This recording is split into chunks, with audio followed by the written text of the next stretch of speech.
Get ready for an update to our quite popular influencer study.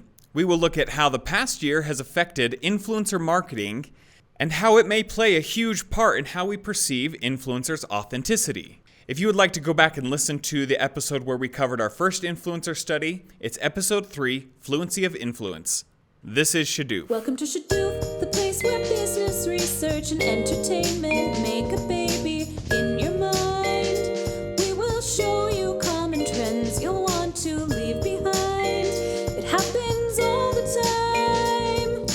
We'll always bring a fresh perspective, so you can trust the data or the data, but not the feces you've been fed. Welcome to Shadûf. It's time to stop the song and start the show.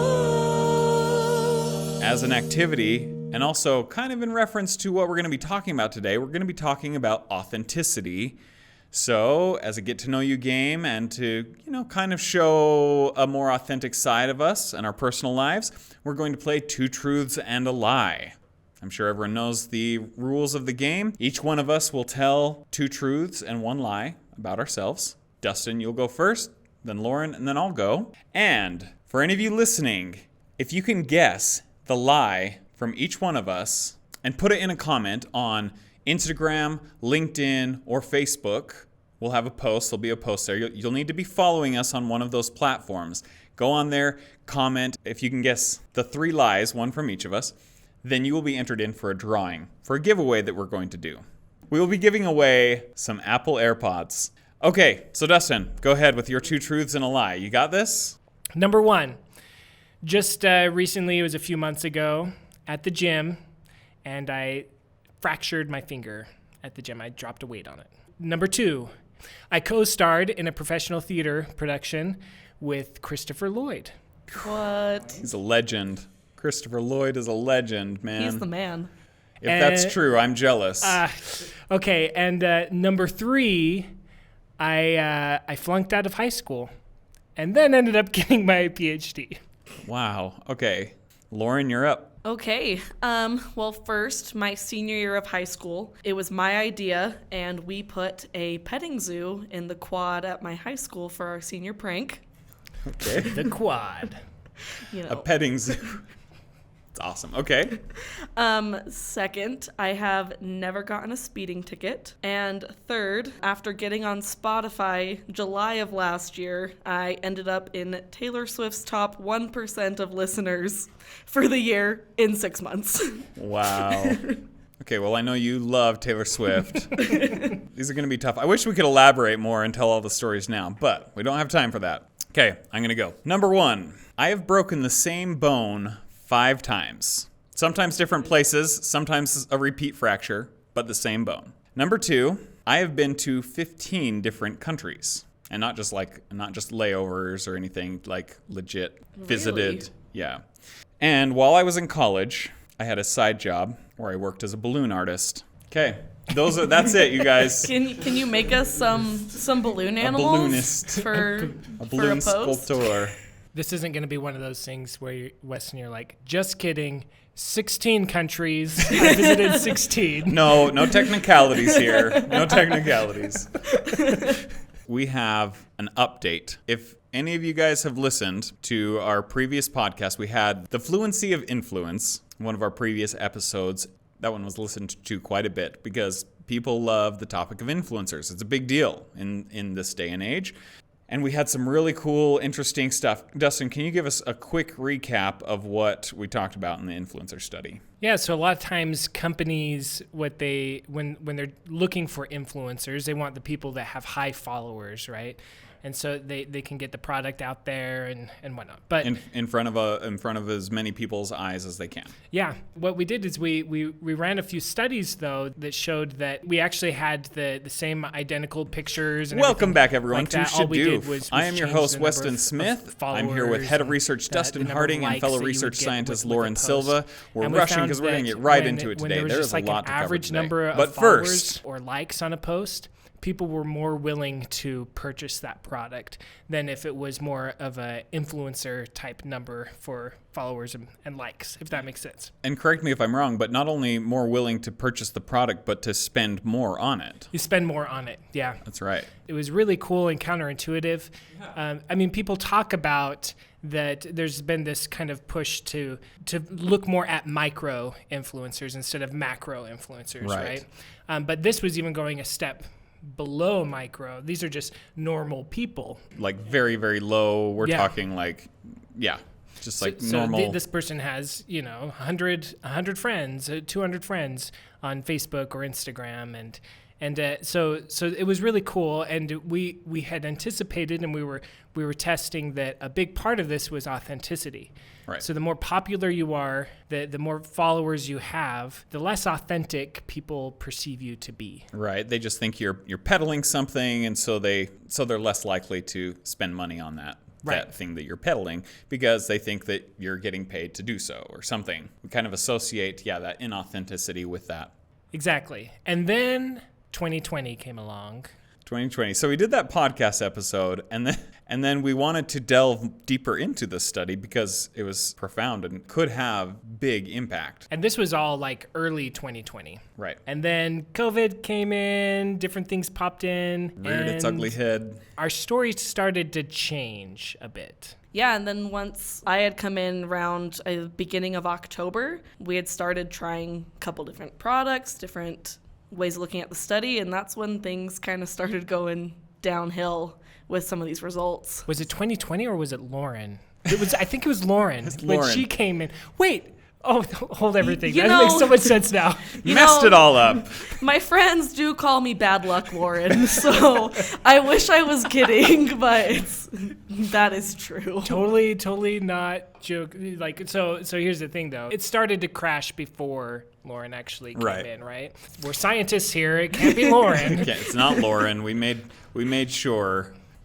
We ran some tests on it. We ran some tests on Lauren, made sure that it wasn't really her bad luck that was... We fired her and then hired her back, and while running studies been a long simultaneously, it just process. didn't, Still a problem. We can, with a p-value of below 0.05, we can say it's not Lauren. Okay, so just to kind of put this in, just to kind of frame this, so we had this awesome study, counterintuitive, and we were just like, man, this is really cool stuff. So then as we started going in, so explain to me like how we tried to dive in deeper and what the problems we kept running into were. Yeah, so it really started with, this is awful. So it started with like, okay, these were just kind of random products that we were using.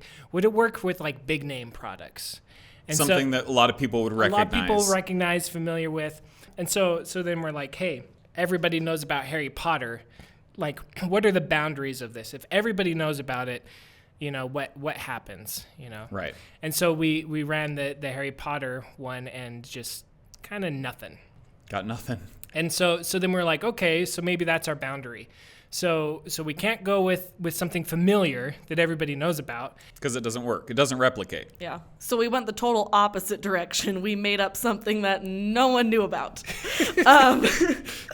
We made a video earlier this week of Weston talking about some of the stimuli he created. You guys should go watch that. Quentin Hawk. Quentin Hawk. This is when Quentin Hawk made the scene.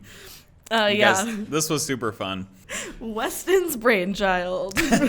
No, so Dustin wanted like, hey, something that's equivalent to Harry Potter so that we can see if it's just because of the pure recognition of his name, but also a fantasy book series. Right, because with experiments, when something doesn't quite go as planned, you kind of think, okay, why did that happen? Right. In this case, we thought, okay, it's a familiarity. So let's keep everything consistent.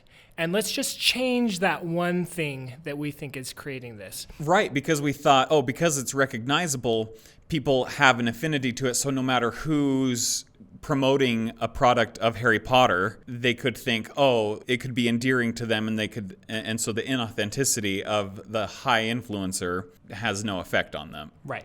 Okay, so then Dustin comes up to me and is like, hey, make me Where's my whip? Where's Weston? with a smug, arrogant kind of look on his face, and he said, "Hey, can you make me some sort of just like a fantasy book series that's just made up?" And so I pulled an image off of Adobe stock or something, and something that looked fantasy, and then I like created this book, and I put, I titled it Quentin Hawk and did kind of like a little logo for it and stuff, and so just mocked up this little book cover, and then we did like a series of books, like 5-book series, and then we were also testing, because with Harry Potter we were testing merchandise from Harry Potter, so then we were testing merchandise from Quentin Hawk, so then I had to mock that up too, so we got some scarves, some hoodies, and then you could buy the book set.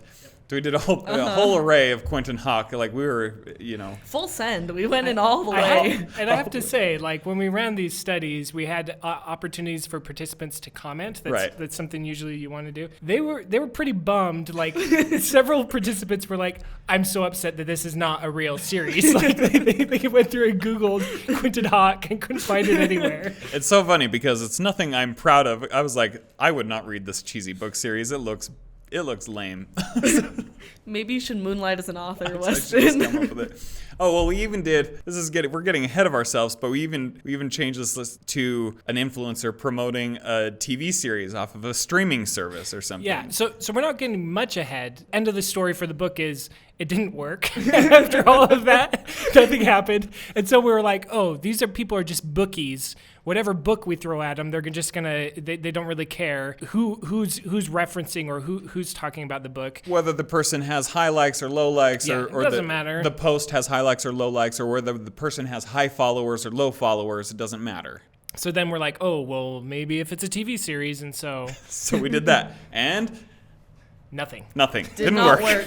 So then we were wondering, like, oh, is it the platform we're using? Because up until that point, we'd been making it look like the influencers were posting on Facebook. We've done Facebook And then- Facebook posts. Which who does that? Yeah. That's Then what I said. Lauren, It was the young like, one, why are comes we like, using guys, no one uses Facebook? I've Facebook been- anymore. It's all about the Insta. Research will support that too. I've been reading a lot of influencer research, and it's saying one of the big platforms for influencers is Instagram. Weston. It made is. sense. You're right.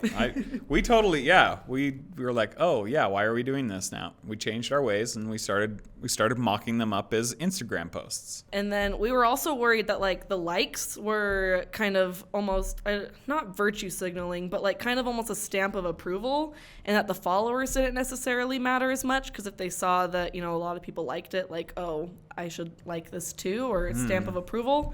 So then we just cut those out once we moved over to Instagram. So basically what you guys need to take away from this is we were trying to figure out what it was and see if we could replicate the original response that we got from the influencer study from before, and nothing was working. It was all just random or chaotic, so obviously it means it wasn't producing any results. Yeah, we even went back to some of the products that we used in the past, like a hammock.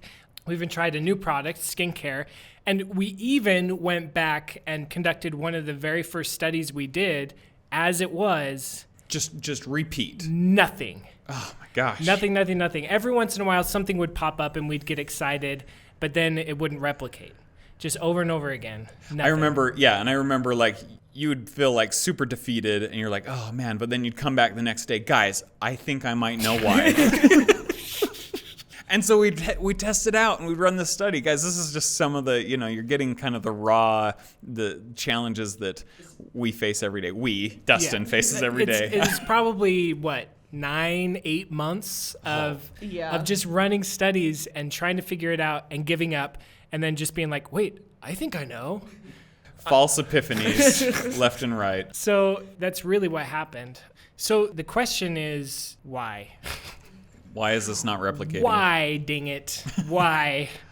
And as we were going through, Weston, I think you found this Forbes article. You were just Googling influencers. I think you were the one that pointed this out. I had the thought, and then I wondered if there was any other research based on it. So I Googling it, looking it up, like I don't dive too deep. But this popped up. So in August of 2020, there's a Forbes article titled, "Is Influencer Marketing on the Decline?" And pretty much this article pull out some prior research and look at what some marketers have reported, and there's been this decline in the effectiveness of influencer marketing through 2020. Right. And a lot of this even wasn't including like COVID times. So I think it even like got even worse through 2020. Right. Kind of speeded up the process almost. Right. Yeah, they say in this article, it's kind of overall this decline, but especially for these the macro influencers, Right. the ability for them to return on investment Yeah. for the massive influencers, it dropped. I think it was like 20%. Really? Whereas like a more micro, smaller influencer, it still dropped, but it was closer to like 5%. And that's funny because that's one thing in business that is quick. Once they start seeing a drop that significant ROIs, like, Yeah. oh, we're investing this much money and we're getting 20% less than we did before. Okay, let's put on the brakes, you know. Yeah. I mean, that's just how business works, right? They're not interested in spending money where it's not going to do any good. So does this say what might be the cause for this? Why there's this decline? Yeah, so the article touched on a couple different factors that kind of feed into this decline that they started seeing in influencer marketing. Part of it is, consumers are starting to look at it and be like, oh, are these influencers actually being authentic in their usage of these products? Like, it's like a little more obvious that people are getting paid for this, so there's more distrust there. Also, like, consumers aren't like really relating as much, especially to like the macro influencers. They see these higher lifestyles they can't relate to, kind of thing. They're always traveling. They're going. Oh yeah, always traveling. Well, even in there it said too, like, influencers aren't being authentic because they're like, it seems like they're traveling, but like it's like a fake photo of them on a plane, or like they're posting from another country, but they're really sitting in their living room, kind of thing. Right. Like, so stuff like that. You also have like other influencers who like are kind of giving influencers in general like a bad rap. Like this article mentioned like Logan Paul, and there's been a lot of controversy around him, but like across the board, just micro influencers, people aren't really buying in anymore. People are kind of They're getting over wise to what the process is, right? No longer has its like sparkly appeal, Right. kind of thing. Kind of sick of seeing people in these like over manufactured lives, kind of thing. Right. Which is what we were seeing in these studies, is it didn't really matter how many followers you had. I think that there's also been, with this push of micro influencers, people are realizing that you don't have to have a lot of followers to be paid to push a product. Okay. And so if you're pushing a product, it doesn't matter how many followers you are. They don't trust you. And you lack authenticity to them. Okay. So essentially before, high likes, high follows was creating this inauthenticity that people didn't buy into. So the lower likes, lower follows were that's what people were thinking was more genuine. Right. Whereas now the jig is up, and anytime that people can see that someone is pushing a product, whatever it may be, even if it's a TV series, even if it's just a recommendation of a TV series, go and spend your time watching this. Yeah, and Quentin Hawk is pretty cool TV I series. mean, yeah, would say. that should say something.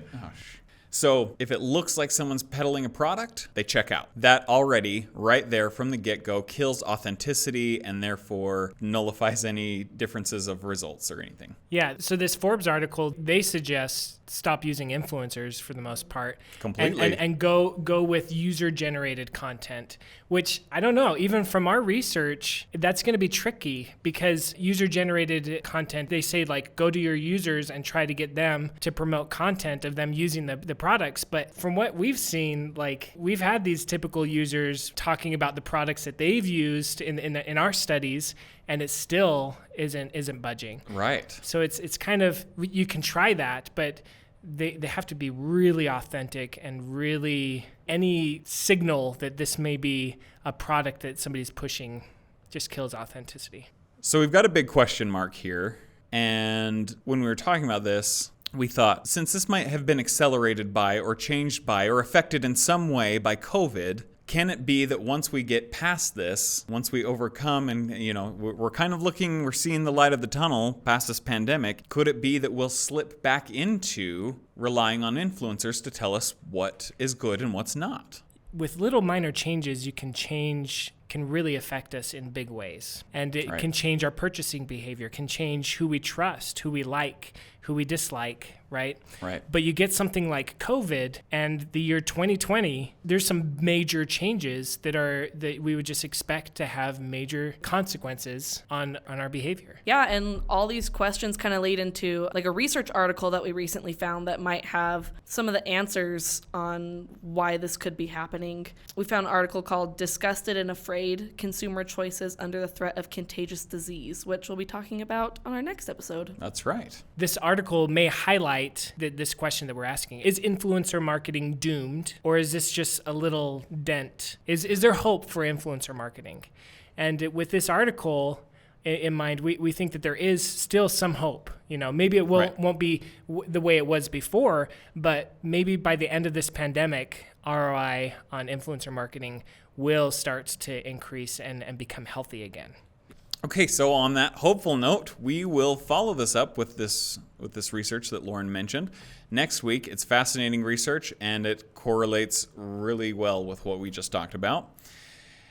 Also, be sure to get your guesses in on our Two Truths and a Lie game at the beginning of this episode, and we're excited to see how many people can get entered into our drawing. And remember, to qualify, you have to follow us on the platform, like the post, and comment on it, and submit your guesses in the comment, and you will be entered into the drawing.